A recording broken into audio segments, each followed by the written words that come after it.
Hey, everybody. Hi, and welcome. Today, we're going to talk about the good and the bad of winging it.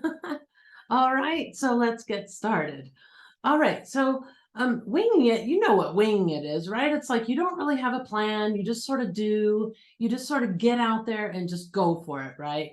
And you don't worry so much about doing it right or doing it, the right way or the way that it's taught, or specifically the way you maybe see it, how others are doing things. But winging it can be a great way for you to get yourself out there, right? It can help you get started, because so many times we get stuck in that perfectionism mode, in that self-doubt, and it's just easy to get paralyzed by all those fears and all that concern and worry and everything. And so winging it can really help you just dive in and get things done. Now, in the Scrum world, we actually kind of call that driving the spike, and it's not necessarily winging it, but what that means is that we drive through and we create the minimum viable product. And sometimes that could simply be like a video. Like if you're trying to create content every week, the minimum viable product might be to create a video or to write a blog post, whichever way you prefer to get your content out there, right? And so by winging it every single time, you can be just a little bit more, I don't know, relatable, human, not so perfect, not so polished. And you can get your work out there, because the bottom line is people want your content, and they want to see you and get to know you and know who you are so that they can trust you, right? Know, like, and trust is really important. And so getting your content out there is an important part. And also, winging it could be something like going through the tech stack. That's what driving the spike is really about in the technical world, is driving that spike through like the happy path of your tech stack. So let's say you're writing a sales page, you have to do the copy and you have to build the page, right? You might have a big technical learning curve there to build your very first page in whatever platform you're using, WordPress, GrooveFunnels, ClickFunnels, wherever you're at, right? And so learning that could make it very difficult. That's why winging it can be more helpful for you in the early days of your business, because you can simply just go at it, right? Hack it up, make your mistakes, go for it, do the things that you need to do, even if it's a little embarrassing. Who cares? It gets you over that hump of worrying so much about that stuff, right? And gets you more into the mode of being a leader in your business.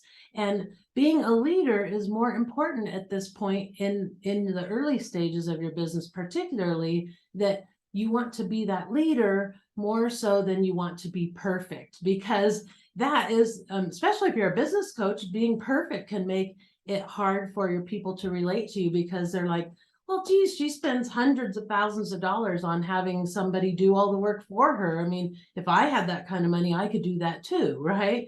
And so by having some things that are just raw, it's okay. And I'm giving you permission today to be okay with that, and just wing it, get out of perfectionism, and don't let it hold you back, because there's no time to waste, right? You want to get going, you want to get your stuff out there, you want to get some time on it, right? So it's been out there a while. If you think about it, like right now, if let's say you're writing a blog post, or you want to write a blog post for Christmas, well, now would be the time, or maybe next month would be the time for you to publish that post, so that Google can get in there and know what's going on. And then right before you start promoting it, you can go in and update that post and make it a little nicer, clean it up a little bit, maybe add some time to think about it. So winging it on that blog post originally was good, because it got it out there. Google was made aware that it was, crawled that blog post for you.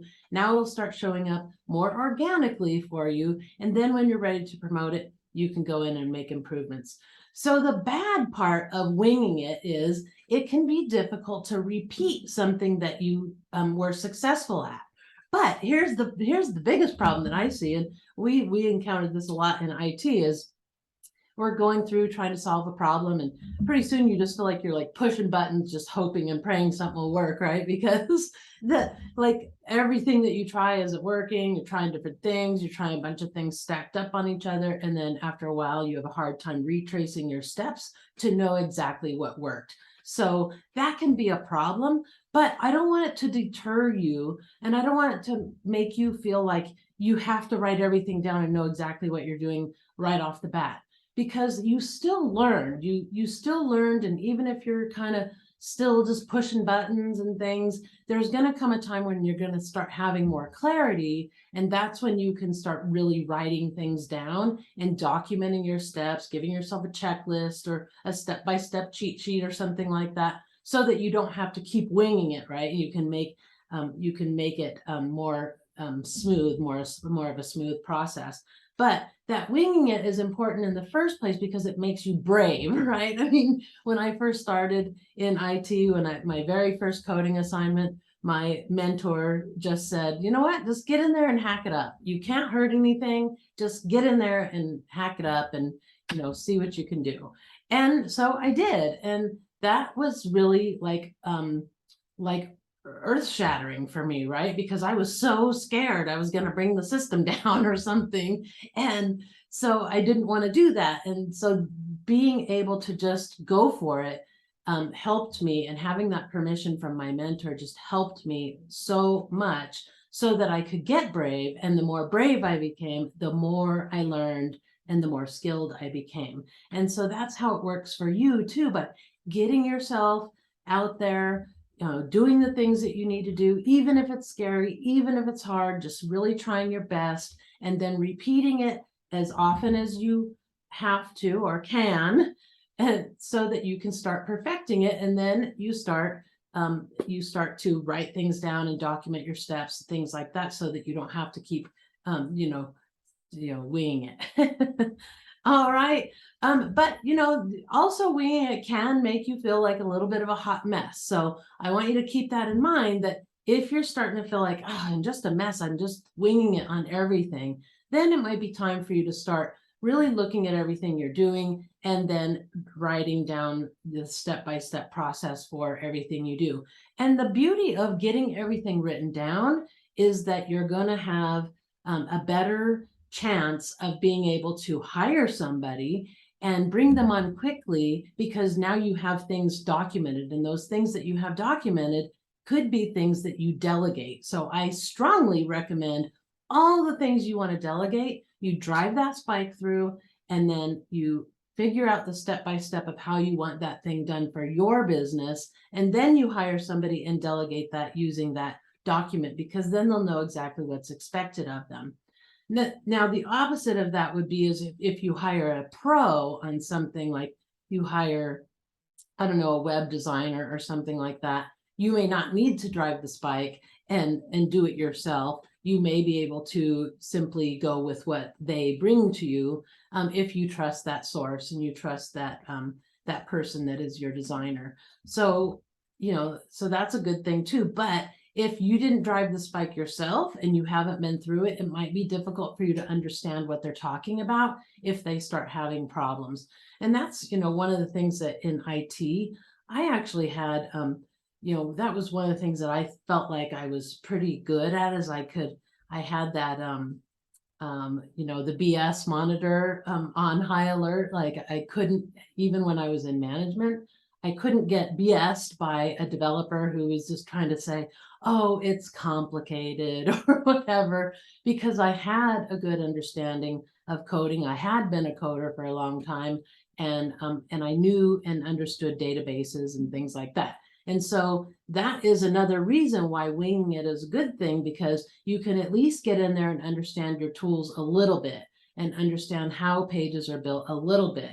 And you can even try building pages, and you could even look at the templates that are available, because if you're hiring a designer to come in and you're paying them, $2,000 or something like that for a basic web page or a couple web pages or 4 web pages or whatever, and it comes out as all templates, well, you could do that. You can do that. You don't need to pay somebody that much money to do something like that. So if you're going to pay for it, expect it to be, something that's good, well developed, and custom to your business, not just a cookie cutter approach, especially if you're paying a high ticket for those sort of things. Okay, because you don't want to pay the pros to wing it on your product. You want to have them already down the road and everything. But for you, winging it for your little business right now, if you are working alone, is perfectly acceptable. It's the perfect way for you to get your stuff out there and get it going now, because it's 2022 today, August of 2022. But in August of 2024, where will you be if you don't just get out there and go for it, right? Where will you be? Will you be far enough along? Will you have clients by then? Will you, be on the road to success, or will you still be paralyzed by fear? Okay, I don't want that to happen to you. All right, guys. So I hope that helped, and be sure to join my masterclass.